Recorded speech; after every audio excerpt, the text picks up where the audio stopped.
6 men saw their coworker pulled into the sky by a beam of light. For 5 days, he was gone. When he came back, he wasn't the same. This is what happened in the Apache-Sitgreaves National Forest, November 5th, 1975. The logging crew had worked together for months, 7 men, contractors for the U.S. Forest Service in northeastern Arizona. Travis Walton was 22 years old. Quiet, reliable, known for showing up on time and doing the work without complaint. His crew consisted of Mike Rogers, the foreman, Alan Dalis, John Goulet, Kenneth Peterson, Dwayne Smith, and Steve Pierce. November 5th started like any other day. They cut timber, loaded trucks. The sun was setting earlier now and the temperature was dropping fast. Around 6:15 p.m., they packed their tools into Mike Rogers' truck and began the long drive back down the mountain. What they saw next would fracture their lives and launch one of the most thoroughly investigated alien abduction cases in modern history. The dirt road twisted through dense ponderosa pine. Darkness was settling between the trees. Then, through the passenger window, someone noticed a glow. Not sunlight, not a campfire. Something else. Mike Rogers slowed the truck. The light was coming from a clearing just ahead, flickering through the branches like firelight, but too bright, too cold. As they rounded the bend, they saw it. A disk, hovering approximately 15 feet above the ground, silent, glowing with a pale golden-yellow luminescence. The truck stopped. No one spoke. Travis Walton opened the door. The other men shouted for him to stop, but he was already moving toward the object, walking quickly, almost drawn to it. He got within 20 feet. The disk began to wobble. A low hum filled the air, rising in pitch. Then the light hit him, a concentrated beam, blue-white, intense. It struck Travis in the chest and lifted him off the ground. His body arced backward, arms flailing. Then he collapsed into the dirt. The men in the truck screamed at Mike Rogers to drive. Now! Go! Go! The truck lurched forward, tires spinning in the gravel. They sped down the mountain road, hearts hammering, voices overlapping in panic. After a quarter-mile, Mike slammed on the brakes. They couldn't leave him. They turned around. When they returned to the clearing, the disk was gone. So was Travis Walton. The crew drove directly to the sheriff's office in Heber, Arizona. They were pale, shaking. Some were in tears. Deputy Sheriff Chuck Ellison listened as 6 grown men described an impossible event. A flying disk, a beam of light, a missing coworker. He saw the terror in their eyes. Within hours, a massive search operation began. Volunteers, tracking dogs, helicopters. The forest was combed grid by grid. They found nothing, no body, no clothing, no evidence of a struggle. Travis Walton had simply vanished. His mother, Mary Walton, held out hope, but as the days passed, that hope grew thinner. The men were interrogated separately. Their stories matched, down to the smallest details. The color of the light, the sound of the hum, the way Travis's body lifted off the ground. Investigators began to suspect foul play, perhaps a logging accident covered up with an elaborate story, perhaps something darker. But there were no inconsistencies, no motive, no signs of deception, just 6 terrified men and an empty forest. On the 5th day, the search was quietly scaled back. Most believed Travis Walton was dead.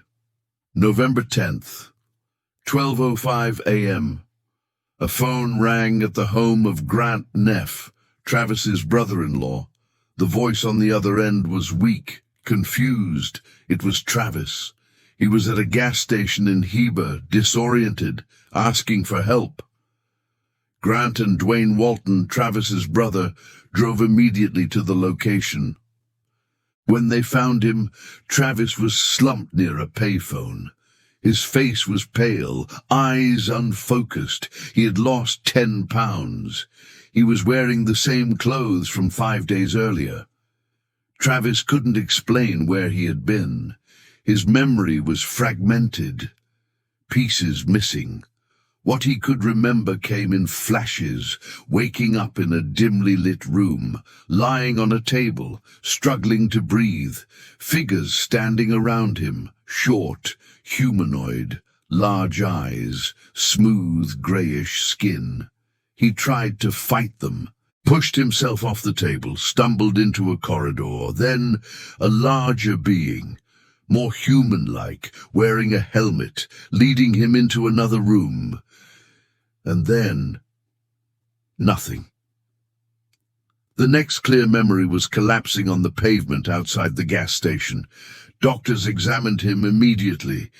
Dehydration, mild shock. No physical injuries, no evidence of trauma. But his pupils were dilated far beyond what the lighting conditions should have caused, and there were faint, unexplained marks on his skin. The media descended on Snowflake, Arizona within 48 hours. Reporters, UFO researchers, skeptics, everyone wanted answers. The crew agreed to polygraph testing, separately, administered by Cy Gilson, an experienced examiner with the Arizona Department of Public Safety. 5 of the 6 men passed without issue. Alan Dalus's results were inconclusive. Not deceptive, just unreadable due to emotional stress. The stress wasn't surprising. In the days following Travis's disappearance, Alan had barely slept. His hands trembled during the test. His breathing was irregular. The examiner noted that Alan exhibited signs of severe psychological distress. Not the behavior of a liar, the behavior of someone who had witnessed something that shattered his understanding of reality. Travis Walton also took a polygraph. His first test, administered hastily by an examiner hired by a tabloid, showed deception. The test was conducted less than 24 hours after his return. Travis was still in shock, disoriented. The examiner later admitted the conditions were far from ideal. A second test, conducted under controlled conditions by George Pfeiffer, one of the most respected polygraph examiners in the country, showed Travis was telling the truth. Pfeiffer was methodical, professional. He had administered thousands of tests for law enforcement agencies across the country. His assessment was unambiguous. Travis Walton believed what he was saying. Skeptics pointed to the failed first test. Believers pointed to the second. The debate continues to this day. But the polygraphs were only the beginning of the investigation. The National Enquirer offered $10,000 for proof of the abduction. They sent investigators, hired independent examiners, searched for any crack in the story. They found none. APRO, the Aerial Phenomena Research Organization, conducted extensive interviews with all 7 men, separately, repeatedly, over the course of months. The details never changed. The sequence of events, the appearance of the craft, the beam of light, the terror. Psychologists were brought in to evaluate the witnesses. They found no evidence of shared delusion, no signs of collaboration or rehearsal. What they did find was trauma. Mike Rogers stopped working in the forest. He couldn't go back.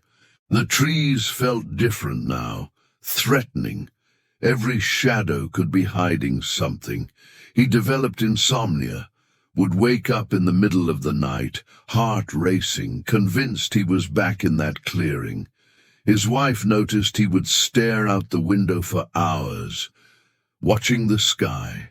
Steve Pierce, the youngest member of the crew, was only 17 at the time of the incident.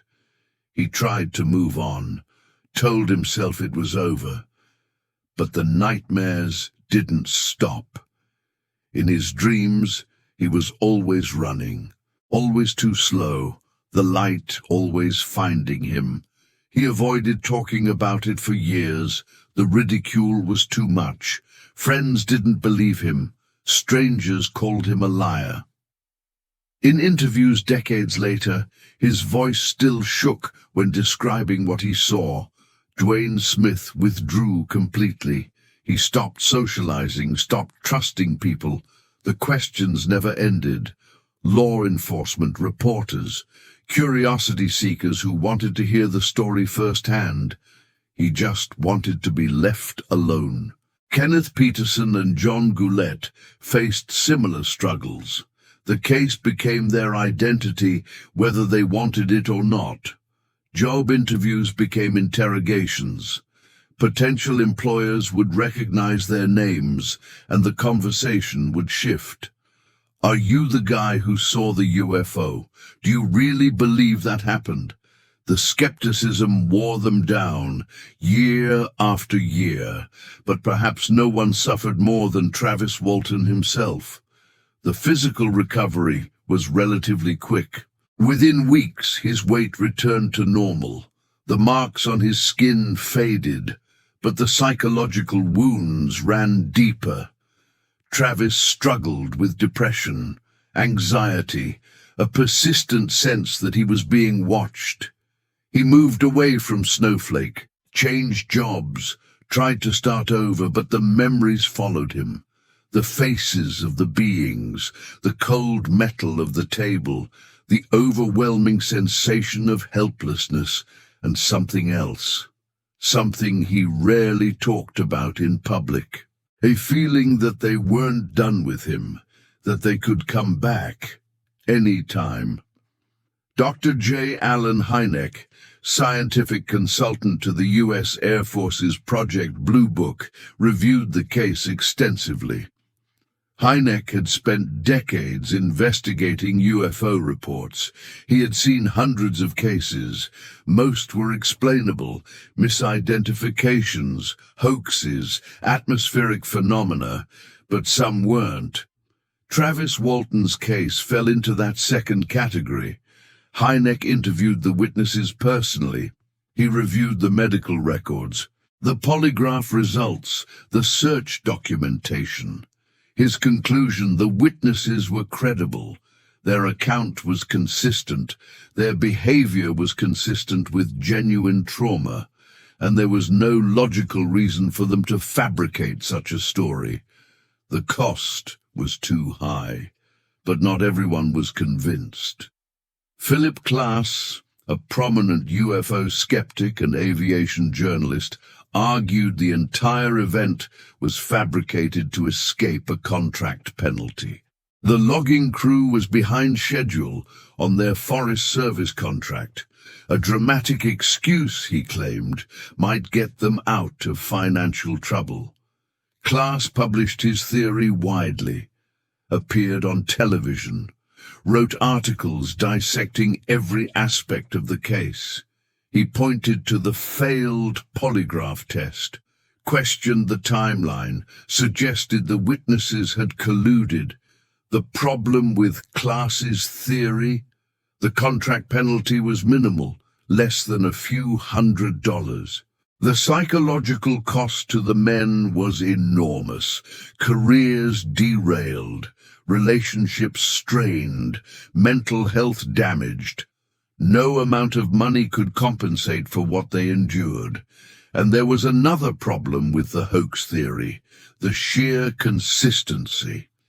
In the months and years following the incident, the witnesses were interviewed dozens of times. by different investigators, under different circumstances. The story never changed, not in the major details, not in the minor ones.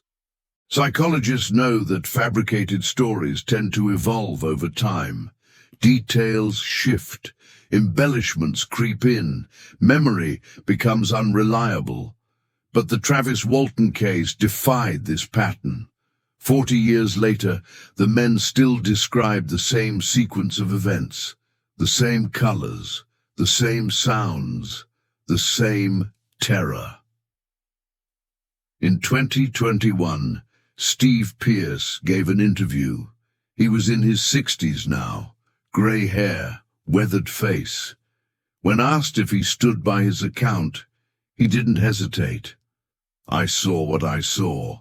I know what happened, and I'll go to my grave knowing it was real." His eyes held the same haunted look they had in 1975. Travis Walton also continues to speak publicly about his experience. He's written books, appeared in documentaries, lectured at conferences. Some people believe him, some don't. He's made peace with that. What he hasn't made peace with is the memory itself. In quiet moments, it comes back. The sensation of being lifted, the paralysis, the eyes staring down at him, and the question that has never been answered: why him? Years later, all 6 witnesses still maintain their story. Not one has recanted. Not one has claimed it was a mistake or a misunderstanding. They saw what they saw, and it changed them forever. Nearly 50 years have passed. Travis Walton wrote a book, a film was made. He has spoken at conferences around the world. The other men have mostly remained silent. Some regret ever coming forward. The ridicule, the suspicion, the weight of being tied to something no one can explain. But the questions remain. If it was a hoax, why has no one broken? Why have the stories remained consistent across decades of scrutiny? Why would 7 men willingly subject themselves to a lifetime of skepticism and mockery for no financial gain? If it was real, what happened during those 5 missing days? What did they want with him, and why did they let him go? The physical evidence is minimal. The psychological evidence is profound. 6 men saw the same thing, at the same time, in the same place, and one of them disappeared. The Apache-Sitgreaves National Forest is still there. The trees, the dirt roads, the silence. Somewhere in that silence is an answer, but we may never know what it is. What would you do if the light found you?